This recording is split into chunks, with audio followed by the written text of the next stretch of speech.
नमस्कार। 92.7 big FM से मैं आरजे रोहित आप सभी का बहुत बहुत स्वागत करता हूं। और आज हमारे साथ हैं स्पेशल गेस्ट के रूप में professor YN Singh, principal, Bikaner technical university UCET। Sir, आपका स्वागत करते हैं बिग एफएम के मंच पर।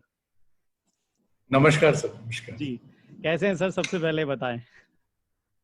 हाँ, बहुत अच्छे हैं जी आप अच्छे रहें, स्वस्थ रहें, यही शुभकामनाएं देते हैं सर। जी, धन्यवाद। आपके बारे में जानना चाहेंगे सबसे पहले। आपकी खुद की स्टडी, आपके खुद के अचीवमेंट्स, कहाँ कहाँ आपने मेजर आपने सेवाएं दी हैं? हाँ, मैं डॉक्टर यदुनाथ सिंह।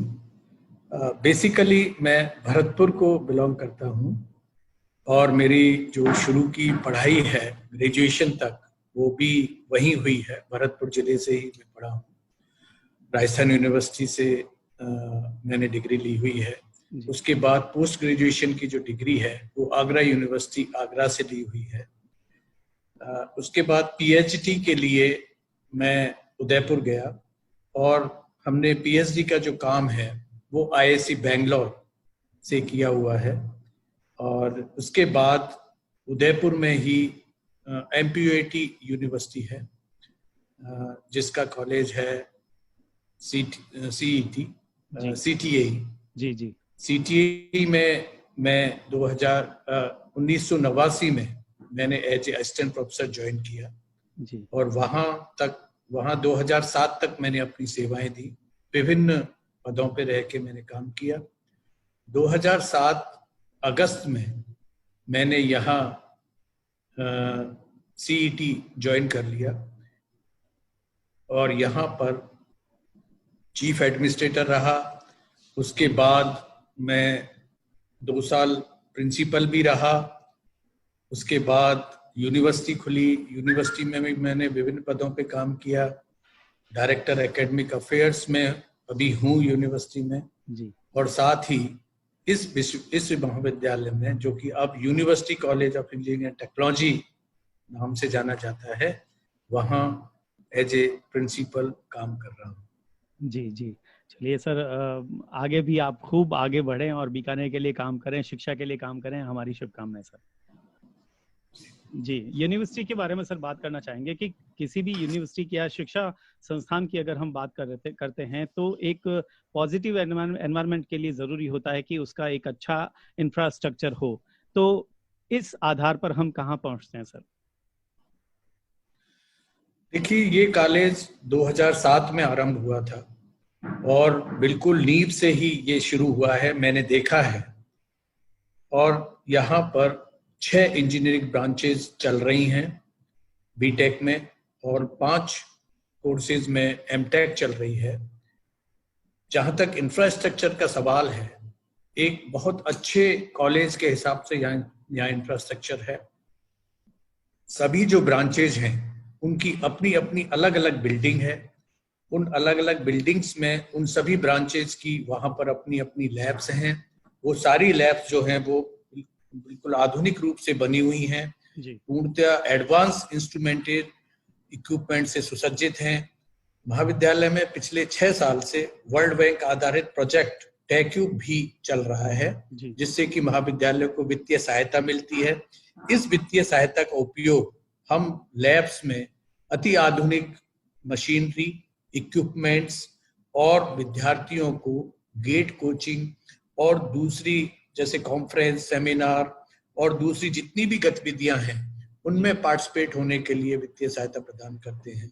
तो हमारे यहाँ जो विद्यार्थी है उसको कॉलेज की तरफ से हर प्रकार की सहायता दी जाती है, चाहे वो पढ़ाई से संबंधित है, चाहे उसको बाहर कहीं किसी गतिविधि में, सेमिनार, कॉन्फ्रेंस, वर्कशॉप, कहीं भी वो भाग लेना चाहता है तो उसको भेजा जाता है। ये सारी चीजें महाविद्यालय में हमारी चल रही हैं। जी सर, शिक्षक को राष्ट्र निर्माता कहते हैं, इसलिए उसमें कई सारे गुणों का विद्यमान होना जरूरी है। हमारी जो फैकल्टीज हैं उनमें किस तरह की क्वालिटीज है जो उन्हें बेहतर बनाती है? ये बिल्कुल कहा आपने। कोई भी महाविद्यालय या विश्वविद्यालय बिल्डिंग से नहीं माना जाता है, हमेशा उसकी जो फैकल्टी है वो उसकी स्ट्रेंथ होती है। और मुझे गर्व है कि मेरे महाविद्यालय में फैकल्टी जो है वो वेल क्वालिफाइड है। सभी इनका जो एमटेक है या पीएचडी है, मोस्ट ऑफ द केसेस में फैकल्टीज ने आईआईटीज और एनआईटी से कंप्लीट की हुई है। इसके साथ ही हम विद्यार्थियों के लिए नियमित क्लासेस का बहुत ध्यान रखते हैं। जो महाविद्यालय में कक्षाएं हैं वो नियमित रूप से की जाती हैं। अभी भी कोरोना काल में भी विद्यार्थियों की जो क्लासेज है 1 जुलाई से ऑनलाइन हम लोगों ने शुरू कर रखी हैं और विद्यार्थी पूरी तरीके से उन क्लासेस को अटेंड कर रहे हैं। हमारी 95% तक और उससे अधिक ही अटेंडेंस रहती है। मैं खुद उन क्लासेस को रेगुलरली मॉनिटर करता हूं। सभी क्लासेस में विद्यार्थियों से फीडबैक लिया जाता है। विद्यार्थियों की पूरी संतुष्टि ही हमारा ध्येय है।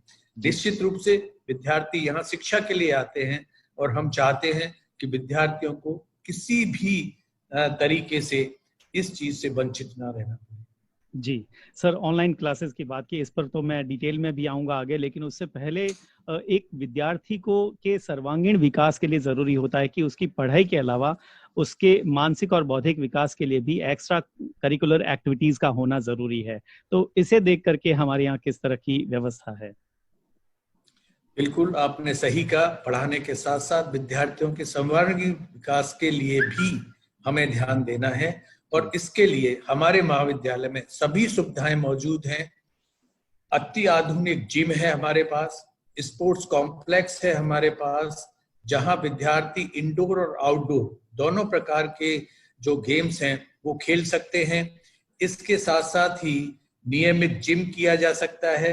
विद्यार्थियों के लिए हमने एकदम से आधुनिक अभी कैफेटेरिया बनवाया है जो कि इस जुलाई से इस अगस्त से शुरू हो जाएगा। विद्यार्थियों को विश्वविद्यालय स्तरीय और राज्य स्तरीय सभी टूर्नामेंट में भाग लेने का मौका दिया जाता है। उसके लिए विद्यार्थी विश्वविद्यालय से वित्तीय सहायता प्राप्त करके उन सभी गतिविधियों में पार्टिसिपेट करते हैं। इसके साथ ही मैं यहाँ जरूर बताना चाहूंगा कि विद्यार्थियों के हॉबी के अनुरूप हमने कुछ क्लब बनाए हुए हैं। ये क्लब हैं जैसे फोटोग्राफी क्लब है, डांस क्लब है, सिंगिंग क्लब है, सोशल लिटरेरी एक्टिविटीज के लिए क्लब है। अब यहाँ विद्यार्थी अपने अपने शौक के हिसाब से इन क्लब को ज्वाइन करता है। इन क्लब में एक एक मेंटर है जो कि फैकल्टी है हमारी, वो वहां पर विद्यार्थियों का मार्गदर्शन भी करती है और एक तरीके से कहें तो उनको तराशते भी हैं। उनकी जो भी हॉबी है, जो भी क्वालिटी है, उसको हम हमारे जो फैकल्टी मेंबर्स हैं, जो उनके मेंटर बने हुए हैं, वो उसको अच्छे से उनको मार्गदर्शन देते हैं। और नियमित रूप से हम महाविद्यालय में इनकी प्रतियोगिताएं भी आयोजित करते हैं जिससे कि विद्यार्थी कंपटीशन के हिसाब से अपने आप को और अच्छे से अपनी परफॉर्मेंस दे सके, सुधार सके। इसके साथ साथ ही मैं यहाँ बताना चाहूंगा कि वर्ष में 2 सेमेस्टर होते हैं। उन सेमेस्टर में खेलकूद, विज्ञान, प्रौद्योगिकी और सांस्कृतिक गतिविधियों का अंतर महाविद्यालय और विश्वविद्यालय स्तर पर भी आयोजन किया जाता है, जिसे हम जनरली टेक फेस्ट का नाम देते हैं। और इसमें हमारे महाविद्यालय के साथ साथ दूसरे हमारे संबद्ध जो महाविद्यालय में है, बीकानेर टेक्निकल यूनिवर्सिटी से, वो छात्र भी पार्टिसिपेट करते हैं। अरे वाह जी सर। सर वर्चुअल लैब्स की मैं बात करना चाहूंगा, जिसके आज के समय में इस बदलते हुए दौर में जिसकी इम्पोर्टेंस अचानक से बढ़ गई है, तो हमारे यहाँ किस तरह से उसे मैनेज किया जा रहा है, किस तरह से उसका इस्तेमाल किया जा रहा है? बिल्कुल थ्योरी क्लासेस ऑनलाइन हो जाती हैं, लेकिन प्रैक्टिकल क्लासेस करने में विद्यार्थी को लैब में मौजूद रहना बहुत जरूरी होता है जी। लेकिन हमने आईआईटी दिल्ली के सहयोग से ये काम भी कर लिया है और हमने वहाँ की जो वर्चुअल लैब्स हैं उसके लिए हमने उनके साथ टाई अप किया, अनुबंध किया है। और अब हमारे विद्यार्थी भी उन लैब्स की जो उनकी वर्चुअल लैब्स हैं उनकी सुविधा का लाभ ले रहे हैं। ये सारी जो लैब्स हैं सभी ब्रांचेस के लिए हैं और ब्रांचेस में जितनी भी लैब होती हैं पर्टिकुलर ब्रांच में, उन सभी ब्रांचेस की वर्चुअल लैब्स हैं, जिसमें कि हमने हर ब्रांच के लिए, हर लैब के लिए एक फैकल्टी मेंबर्स को नियुक्त किया हुआ है कि विद्यार्थी उस लैब में काम करें, घर पे बैठ के काम कर सकते हैं, ऑनलाइन काम किया जा सकता है। और जहां भी उनको कोई दिक्कत है, कोई परेशानी है, तो उन फैकल्टी मेंबर से वो अपनी कठिनाई को निकलवा सकते हैं, उनसे मार्गदर्शन ले सकते हैं। साथ ही उस विद्यार्थी को लैब पूरा करने के बाद उससे संबंधित जो असाइनमेंट है वो भी सबमिट करना पड़ता है, और उस असाइनमेंट का रेगुलरली इवैल्यूएशन होता है, जिससे कि हमें पता रहता है कि सभी विद्यार्थी लैब में पूरी तरीके से नियमित उसका उपयोग कर रहे हैं। जी सर, मैं इसी बात को थोड़ा सा आगे बढ़ाते हुए ऑनलाइन क्लासेस की तरफ आना चाहूँगा, जैसा कि हम जिक्र कर ही रहे थे, और आने वाले टाइम में ऑनलाइन क्लासेस तो एक बड़ा ऑप्शन बन करके हमारे सामने आ चुका है। तो ऑनलाइन क्लासेस के जरिए किस तरह से हमारी स्टडी को मैनेज किया गया? देखिए रोहित जी, मैं यह कहना चाहूंगा कि ऑनलाइन क्लासेस में अगर हम 1-to-1 इंटरेक्टिव क्लासेस कर रहे हैं, 1-to-1 इंटरेक्टिव क्लासेस का मतलब है कि जैसे जूम में मैं और आप आमने सामने बैठ के बात कर रहे हैं जी, तो आप मेरे से पूछ रहे हैं, मैं उसका जवाब दे रहा हूँ जी, इसी तरीके से मैं भी आपसे कुछ पूछ सकता हूँ, बात कर सकता हूँ। बिल्कुल सर। इस टाइप का जो तरीका है ये 1-to-1 इंटरेक्टिव है, राइट। इसी तरीके से हमने क्लासेस आयोजित की हैं। सभी विद्यार्थी जो उन क्लासेस को अटेंड कर रहे हैं उनकी अटेंडेंस आती है, और जो टीचर है, जो हमारे फैकल्टी मेंबर्स हैं, वो उन विद्यार्थियों को बिल्कुल इसी तरीके से पढ़ाते हैं। तो मुझे लगता है कि इस कोरोना काल में जबकि विद्यार्थी कॉलेज आ नहीं सकते हैं, तो इससे बेहतर सुविधा उनके लिए, क्लासेस के लिए आई थिंक ये बहुत अच्छी सुविधा है, और जिसमें कि विद्यार्थी को बिल्कुल ऑफलाइन क्लासेस की तरह ही सारी जो उनकी क्वेरी है, जो उनके सवाल हैं, उनका जो असाइनमेंट है, वो आसानी से इस टाइप से पूरा किया जा सकता है, हल किया जा सकता है। जी सर, किताबी ज्ञान के अलावा जरूरी है कि प्रायोगिक ज्ञान भी हो स्टूडेंट को, तो इसी के लिए इंडस्ट्रियल ट्रेनिंग्स भी दी जाती है। तो अभी कोरोना काल में इसको किस तरह से करवाया गया, मैनेज किया गया? जी हाँ, एक्चुअली जैसा मैंने बताया कि मैं डायरेक्टर एकेडमिक अफेयर्स हूँ। हाँ। तो मुझे महाविद्यालय के यूसीईटी के साथ साथ ही पूरे विश्वविद्यालय के जो संबद्ध कॉलेजेस हैं सबके लिए ये सारी चीजें करनी होती हैं। तो हमने विश्वविद्यालय स्तर पर सभी संबद्ध महाविद्यालयों के लिए ये शुरू से ही तैयारी कर ली थी। जैसे ही लॉकडाउन शुरू हुआ हमने ये तैयारी कर ली थी, और हमने सभी महाविद्यालयों को ये निर्देश दे दिए थे कि आप अपनी ऑनलाइन ट्रेनिंग के लिए या समर ट्रेनिंग के लिए अपनी तैयारी पूरी करें। जितने भी जो कोर्सेज हैं जो कि एआईसीटी और दूसरी के एजेंसीज हैं जिनको कि यूजीसी या एमएचआरडी और एआईसीटी से मान्यता प्राप्त थी, उन सभी से टाई अप किया गया। विद्यार्थियों का उसमें रजिस्ट्रेशन कराया गया, और विद्यार्थियों ने बिल्कुल उसी तरीके से ट्रेनिंग ली है जैसे कि वो जनरली जो कोरोना काल से पहले ट्रेनिंग लिया करते थे। पूरी उनका उसी तरीके से ट्रेनिंग हुई है। ये जरूर है कि ऑनलाइन ट्रेनिंग है, लेकिन उसी तरीके से की हुई है। इसके अलावा जो फर्स्ट ईयर के विद्यार्थी हैं, फर्स्ट ईयर के विद्यार्थियों के लिए भी जो एक ट्रेनिंग है वो 4 वीक की ट्रेनिंग नहीं, इंडक्शन तो शुरू में होता है। जब एडमिशन होता है बच्चे का फर्स्ट ईयर में तब इंडक्शन होता है। जब एंड होता है, 1 साल पूरा हो जाता है, तो बच्चे को 4 वीक की ट्रेनिंग लेनी होती है। तो ये ट्रेनिंग के लिए विश्वविद्यालय ने अपने स्तर पर सभी फर्स्ट ईयर के विद्यार्थियों के लिए ह्यूमन वैल्यू एजुकेशन वर्कशॉप आयोजित की, जिसमें कि हमारे विश्वविद्यालय और महाविद्यालय की फैकल्टी ने ही इसका आयोजन किया, और उसके साथ फर्स्ट ईयर के सभी विद्यार्थियों के लिए ये वर्कशॉप आयोजित की। सभी विद्यार्थियों ने और विद्यार्थियों के साथ उनके परिवारजनों ने भी इस वर्कशॉप को अटेंड किया, और हमारे पास उनके फीडबैक भी हैं, और उन्होंने इस काम को बहुत सराहा कि कोरोना काल में उनका ये समय बहुत व्यवस्थित रूप से और बहुत अच्छे से निकला, और वो ह्यूमन वैल्यू एजुकेशन के कॉन्सेप्ट को पूरी तरीके से समझ पाए। ये हमारा एक बड़ा अचीवमेंट रहा कि हमने फर्स्ट ईयर के करीब 4000 विद्यार्थियों के साथ साथ उनके माता पिता और दूसरे परिवारजनों को भी इस वर्कशॉप से और गुजारा है। इस बिल्कुल वर्कशॉप सर। को उनके लिए। जी बिल्कुल सर, इसके बारे में तो मुझे जब पता चला तो मैंने अपने शो में जिक्र भी किया था कि ह्यूमन वैल्यूज को लेकर के भी एक नई नवाचार शुरू किया गया है यूनिवर्सिटी की ओर से। जी जी जी आगे बढ़ता हूँ सर मैं। जैसा कि अभी हम बात कर रहे थे एडमिशन के टाइम पर जो इंडक्शन प्रोग्राम होता है, ये क्या होता है, किस तरह से करवाया गया? देखिए, इंडक्शन प्रोग्राम जो है वो एक थोड़ा सा रिलैक्स करने का प्रोग्राम है। रिलैक्स इन द सेंस कि विद्यार्थी जो है वो अपने जो नेटिव प्लेसेस से दूसरी जगह आते हैं, माहौल बदलता है और उनके आसपास की चीजें बदलती हैं, साथ ही उनके परिवार का साथ छूटता है, तो बहुत सारी चीजें एकदम से नई होती हैं।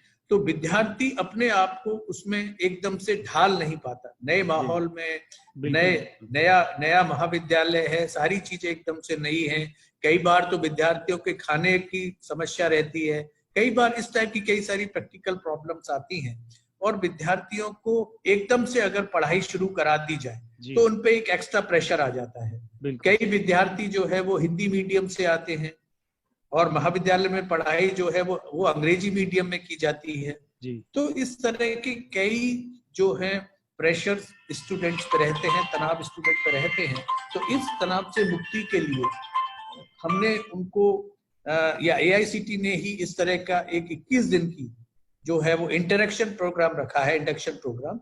इस इंडक्शन प्रोग्राम में विद्यार्थी जो पार्टिसिपेट करते हैं तो उनकी हॉबी या उनकी रुचि के हिसाब से, अगर उनका डांस में रुचि है तो डांस की एक्टिविटी कराई जाती है और दूसरी जो रुचियां हैं उसके हिसाब से सारी एक्टिविटी कराई जाती हैं और उनको 21 दिन तक अब नए जो माहौल है उसके साथ उनको फेमिलियर या उसके साथ जुड़ने का मौका दिया जाता है, बहुत ही जिससे कि विद्यार्थी एक बार उस माहौल के साथ जुड़ जाए और फिर वो अपनी पढ़ाई बिल्कुल तनाव रहित माहौल में करे। इस तरह का ये भी एक बहुत अच्छी शुरुआत की गई है सर, बहुत बहुत अच्छी।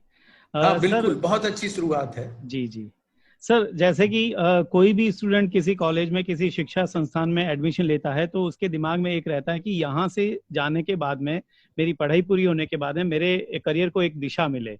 वो प्लेसमेंट के बारे में सोचता है, उसके पेरेंट्स ऐसा सोचते हैं कि यहाँ से कुछ ना कुछ इसके करियर की व्यवस्था होगी।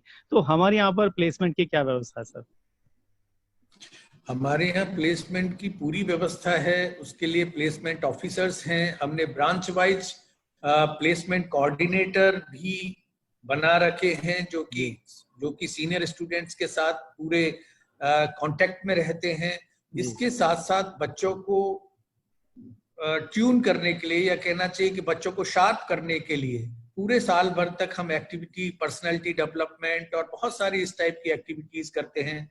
जहां जहां विद्यार्थियों की कमियां हैं उन कमियों को दूर करने के लिए उनकी रेगुलर एक तरीके से सारी एक्टिविटीज उनको कराई जाती हैं। उनके मेंटर नियुक्त हैं और इसके अलावा हम विद्यार्थियों को बाहर का एक्सपोजर देने के लिए भी उनको विजिट कराते हैं, अच्छे इंस्टीट्यूट में विजिट कराते हैं जहाँ की उनकी फैकल्टी के साथ में वहाँ जो उनके साथ इंटरेक्शन के लिए भी उनको भेजा जाता है, जिससे कि बच्चों को एक जनरली हिचकिचाहट होती है, वो हिचकिचाहट दूर करने का उनको पूरा मौका दिया जाता है। और इस तरीके से उनको ट्रेनिंग प्लेसमेंट जो सेल है वो उनको पूरी तरीके से तैयार करके और फिर कंपनियों के साथ टाई अप करके उनको एक तरीके से उसमें एडमिट होने का मौका देता है। जो भी कंपनियां यहाँ आती हैं, कई कंपनियां विजिट करती हैं महाविद्यालय में और उस हिसाब से बच्चों को वहाँ उसमें पार्टिसिपेट कराते हैं और उनका प्लेसमेंट होता है। जी सर, अब जब इतनी सारी बातें हो गई है तो नो डाउट है कोई ना कोई, मतलब कई स्टूडेंट्स ऐसे होंगे जो एडमिशन लेना चाहेंगे यूनिवर्सिटी में, कॉलेज में, अलग अलग सब्जेक्ट को लेकर के, क्योंकि बहुत सारी व्यवस्था है, बहुत कुछ दिया जा रहा है, शिक्षा के अलावा भी बहुत कुछ है हमारे यहाँ पर। तो एडमिशन प्रोसेस क्या है? एडमिशन प्रोसेस एक्चुअली यहाँ इंजीनियरिंग में सेंट्रलाइज एडमिशन होते हैं और रीप नाम की जो संस्था है जो कि गवर्नमेंट ने अपॉइंट की है, वो रीप 2020 करके है, उसके थ्रू यहाँ एडमिशन किए जाते हैं। जी।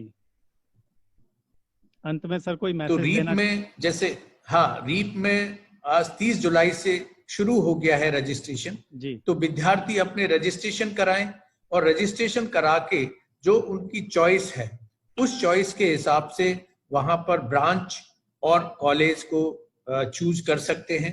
मैं यहाँ विद्यार्थियों को एक अपनी तरफ से एक सलाह देना चाहूंगा कि विद्यार्थी जिसमें उनकी रुचि है, जिस सब्जेक्ट में उनकी रुचि है, जिस ब्रांच में उनकी रुचि है, उस रुचि के हिसाब से उसका चयन करें। ऐसा नहीं हो कि विद्यार्थी किसी को देखने से या किसी से इन्फ्लुएंस होके और जिस ब्रांच में उनकी रुचि नहीं है उस ब्रांच को सेलेक्ट कर लें। अगर विद्यार्थी की रुचि नहीं है तो उस ब्रांच में वो अच्छी परफॉर्मेंस देना बड़ा मुश्किल हो जाता है। लेकिन जिस सब्जेक्ट या ब्रांच में विद्यार्थी की रुचि होती है उसमें निश्चित रूप से उसकी परफॉर्मेंस बहुत अच्छे से निखर के आती है। मैं अपने पिछले करीब 30 साल के एक्सपीरियंस से कह सकता हूँ कि जहां विद्यार्थियों की रुचि होती है उनकी परफॉर्मेंस वहां पर बहुत अच्छी निकल के आती है, उनका बहुत अच्छा प्लेसमेंट होता है और एक तरीके से कि उनको एक सपना लेके वो महाविद्यालय में आते हैं वो सपना उनका हकीकत में बदलता है। इसलिए शुरुआत में जो ब्रांच वो चूज कर रहे हैं, जो कॉलेज वो चूज कर रहे हैं, उसको थोड़ा सा अच्छे से अपने अंदर से पूछ के देखें कि क्या ये मेरे लिए सही है। जी बिल्कुल सही कहा सर आपने। अगर इस तरह की नींव मजबूत होगी तभी वो आगे बढ़ पाएगा। जी सर, आपने समय दिया और इतनी सारी जानकारी हमारे स्टूडेंट्स के लिए दी, इसके लिए बहुत बहुत शुक्रिया सर। और हमारा संस्थान यूं ही प्रगति करता रहे, हमारे बीकानेर का गौरव बने, इसके लिए भी बहुत बहुत शुभकामनाएं देते हैं sir. Thank you very much. धन्यवाद सर, आपको स्वस्थ जीवन की शुभकामनाएं सर। थैंक यू, आप सबको भी। और मैं आपके माध्यम से ये कहना चाहूंगा, सभी को कहना चाहूंगा कि हम स्वस्थ रहें, सेफ रहें और इस कोरोना को हराने में एक दूसरे की मदद करें। बिल्कुल सर, बिल्कुल। Thank you sir, thank you.